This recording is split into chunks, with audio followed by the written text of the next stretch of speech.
رسول الله معلمنا.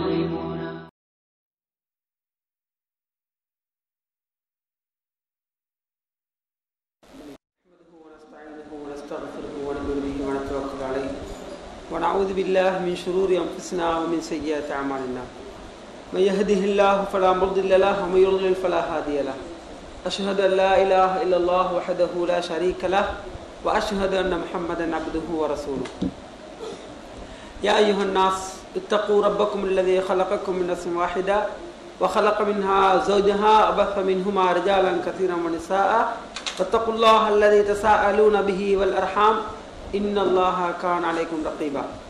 فإن أصدق الحديث كتاب الله وخير الهدي هدي محمد صلى الله عليه وسلم وشر الأمور محدثاتها وكل محدثة بدعة وكل بدعة ضلالة وكل ضلالة في النار. أما بعد. அன்பார்ந்த இஸ்லாமிய சகோதரர்களே, பெரியார்களே, தாய்மார்களே, அஸ்ஸலாமு அலைக்கும் வரஹ்மத்துல்லாஹி வபரகாத்துஹு. அல்லாஹ்வுடைய சிறப்பான அவனது இல்லத்திலே அல்லாஹ்வுடைய மலக்குமார்களிடம் ரஹ்மான் பெருமை பாராட்டி பேசக்கூடிய, அவனுடைய சக்கீனத் என்று சொல்லக்கூடிய அமைதி இறங்கக்கூடிய ஒரு சிறப்பான சபையிலே நான் நீங்களும் அமர்ந்திருக்கின்றோம். சகோதரர்களே, இன்று ஒரு சூறாவை உங்களுடைய விளக்கத்துக்கு கொண்டு வர வேண்டும் என்று எண்ணினாலும், சூறாவோடு தான் தயார் நிலையில் நாம் வந்தாலும், திடீரென்று அதை விட்டு வேறொரு விடயத்தை செய்வது இந்த இடத்துக்கு மிக பொருத்தம் என்று கருதி வேறொரு விடயத்தை உங்களோடு கதைக்கு ஆசைப்படுகின்றேன். அதுவும் குர்ஆனோடு சம்பந்தப்பட்ட ஒரு விவகாரம் தான். முதலாவதாக நாம் பேசப்போகின்ற விடயம் ஒவ்வொருவருடைய உள்ளத்தோடும் கதைக்கப்பட வேண்டிய விடயம் என்று உள்வாங்க வேண்டும். பேசுகின்ற பொழுது நம்மில் பலர் நினைப்பது என்னவென்றால், இது எங்களோட மூத்த மச்சனுக்கு தான் சொல்றாரு, இது எங்களோட தாத்தக்கு தான் சொல்றாரு, சரியா இது எங்களோட பெரிய மக்கு தான் அடிச்சார், அடி அப்படி இருந்துச்சு, ஒத்தரைக்கு மேலே என்னோட சின்ன தம்பிக்கு தான் சொன்னேன். இந்த மாதிரி தான் நாங்கள் யோசிக்கிறோம்.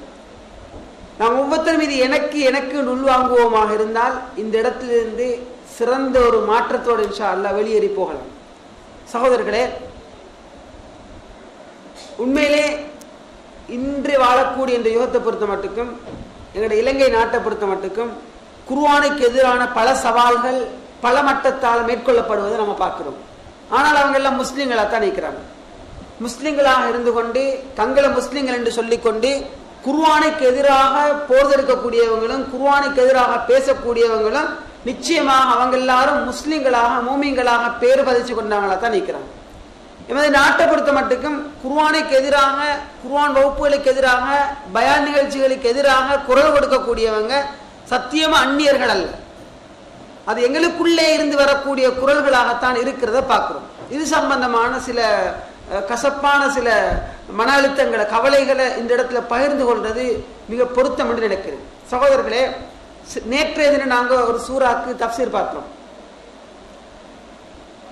உண்மையில் அல்லாஹ்வுடைய வேதம் சகலருக்கும் விளங்க முடியுமான வேதம். அல்லாஹ் தஆலா விளங்க இயலாத ஒரு அருள்மறை இந்த உலகத்துக்கு அருள் இருக்கவே தேவையில்லை. அல்லாஹ் தஆலா இந்த உலகத்துக்கு விளங்க முடியாத, பின்பற்ற முடியாத, சாத்தியமற்ற, பிராக்டிக்கலுக்கு ஒவ்வாத ஒரு வேதத்தை அல்லாஹ் இறக்கி இருக்க தேவையில்லை. நிச்சயமாக இந்த குர்ஆனை பொறுத்த மட்டுக்கும் இதில் அல்லாஹ் தஆலா திருப்பி திருப்பி சொல்லக்கூடிய உதாரணங்கள், இதில் அல்லாஹ் தஆலா சொல்லக்கூடிய கதைகள், இதில் வரக்கூடிய வரலாறுகள், இதில் வரக்கூடிய ஏனைய உதாரணங்கள் அனைத்தும் ஒரு சின்ன பிள்ளைக்கு கூட புரிந்து கொள்ளக்கூடிய முறையில் தான் இருக்கு.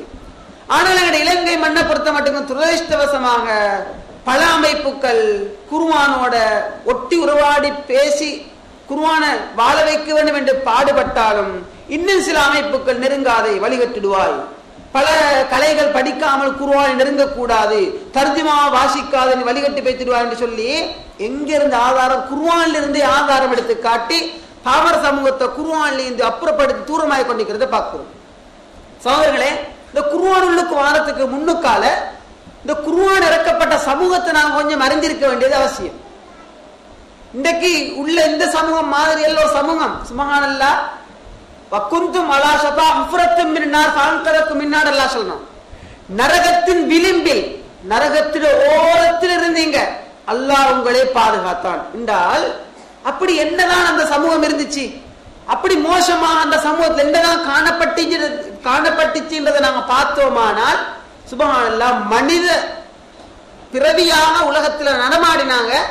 ஆனால் மிருகத்தை விட கேவலமாக இருந்தாங்க. சில நல்லவர்களும் இருந்திருக்கிறாங்க. பெரும்பாலும் ஜாகிலியா காலம் என்று சொல்ல போக்கல, நான் சில விடயங்கள் உங்களுக்கு தொட்டு காட்டின உங்களுக்கு வழங்கும். இவ்வளவு மோசமான மக்களாங்க. ஆனா அன்று மோசமான மக்கள் எப்ப ரப்புல் ஆலமீன் குர்ஆனூடாக விழித்தானோ அதுக்கு பிறகு மனிதர்கள புனிதர்கள், மனிதர்கள தங்கங்கள், மாணிக்கங்கள் உயர்ந்த அந்தஸ்தை பெற்றாங்க. 8 திசையும் ஆளக்கூடிய உலகத்துல மிகப்பெரிய ஒரு பரப்பளவை ஆண்டிட்டு போன பெருமை இஸ்லாத்தை நுகர்ந்ததற்கு பிறகு உமர் கத்தாப் ரலியல்லாஹு அன்ஹு அவங்களுக்கு வந்த வரலாறு சொல்லுது. அன்று உமர் மனிதர்கள்ல ஒரு வித்தியாசமானவராக இருந்தார். ஆனால் இஸ்லாத் குர்ஆனின் வருகைக்கு பின்னர் உமர் ஒரு வழியால வந்தால் ஷைத்தான் மறுவழியால வரும். உமர் வார வழியில ஷைத்தான் வரமாட்டான். உமருடைய சுப்ஹானல்லாஹ், உமர் ரலியல்லாஹு அன்ஹு அவங்க இஸ்லாமிய சாம்ராஜ்யத்தில் மிகப்பெரிய ஒரு பரப்பளவு ஆண்ட மாமனிதராக மாறினார். சஹாபாக்கள் வாழ்க்கை யாருடைய பேரை கேட்டார் ரலியல்லாஹு அன்ஹு சொல்லி ஏண்ட வாய் உங்களோட வாயின்னு சொல்லுது. அந்த உன்னதமான ஸ்தானத்தை கொடுத்ததே அல்லாஹ்ட குர்ஆன் தான்.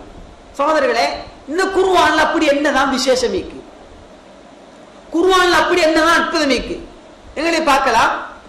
அல்லாஹ் தஆலா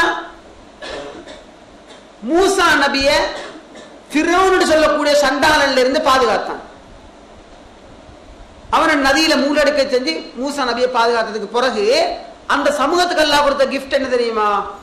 முஹர்ரம் மாதம் ஆஷூரா 10ஆம் நாள் நோன்பு நோற்று கொள்ளுங்கள். இது அந்த சமூகத்துக்கு அல்லாஹ் கொடுத்த கிஃப்ட். ஒரு நபி பாதுகாக்கப்படுகிறார், ஒரு சண்டாளன் அழிக்கப்படுகிறான். கொடுத்த கிஃப்ட் என்ன? ஒரு நாள் நோன்பு நோட்டுக்கணும். அல்லாஹ் ரமலான்ல இந்த குர்ஆனுகளுக்கு தாரதுக்கு ஆரம்பிக்கிறான். ஷஹர் ரமலான் அல்லது உன்சில ஃபீஹில் குர்ஆன்.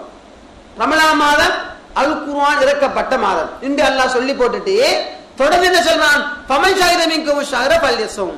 உங்களில் யார் இந்த மாதத்தை அடைகின்றாரோ அவர் நோன்பு நோற்று கொள்ளட்டும். அப்ப ஒரு நபி பாதுகாக்கப்பட்டதற்காக ஒரு நோன்பு மனித மிருகங்களாக வாழ்ந்தவர்களை மனித புனிதர்களாக மாற்றுவதற்காக அல் குர்ஆன் அருள் ஆரம்பித்தமைக்காக ஒரு மாதம் நோன்பு. ரமலானுக்கு ஏன் சிறப்பு என்றால் சத்தியமா குர்ஆன் அருளப்பட்டதால் தான் சிறப்பு. குர்ஆன் எங்களுக்கு தந்தத்துக்காகத்தான் ஒரு மாதம் பசிச்சிக்கிறோம். அதுதான் உண்மை, அதுதான் இஸ்லாம், அதுதான் குர்ஆன் சொல்லக்கூடிய கூற்று. அப்ப அப்படி ஒரு வேதத்துல என்ன விசேஷம் என்றதை கட்டாயம் நாங்கள் அறிய வேண்டிய தேவை. ஒருவர் இந்த சமூகத்தை நாங்க பார்ப்போமானால் அவங்க பல பிரிவுகளா இருந்தாங்க. பிரிவு இருந்தா ஏண்ட பாட்டி ஏண்ட ஆள் கை வச்சா பார்த்துக்கொண்டு சும்மா கேமுக்கு போறாங்க. அப்படிதான் ஏண்ட ஆள் கை வச்ச துண்டிக்காது, பரம்பராக அழிச்சிடும். அப்படி ஒரு சமூகம். அதை குர்ஆன் ஹதீஸ்ல ஆதாரத்தை பார்க்கறது விளங்குது. அப்படித்தான் அந்த சமூகம் வாழ்ந்திக்கணும். அது ஒரு பகுதி. இன்னும் என்ன, ஒழுக்க சீர்கேட்டுல சுப்ஹானல்லாஹ் அந்த சமூகத்தை மாதிரி யாருமே வாழல. அப்படி மோசமான சமூகம். 2 வரலாறு சொல்றேன் பாருங்க, 2 விஷயங்களை சொல்றேன் பாருங்க. அவங்க ஒழுக்க சீர்கேட்டுக்கு 2 உதாரணங்களை சொல்றேன். வாப்பா உம்மா, உம்மா மௌத்தா போனா வாப்பா 2ஆவது கல்யாணம் முடிப்பார், சாட்சி. அல்லாஹ் தஆலா வாப்பா தந்தை திருமணம் முடித்த பெண்களை நீங்கள் திருமணம் முடிக்காதீர்கள் ஹராம் என்று வசனம் இறங்கு மட்டுக்கு ஜாஹிலியாட நிலப்பாடு என்ன தெரியுமா?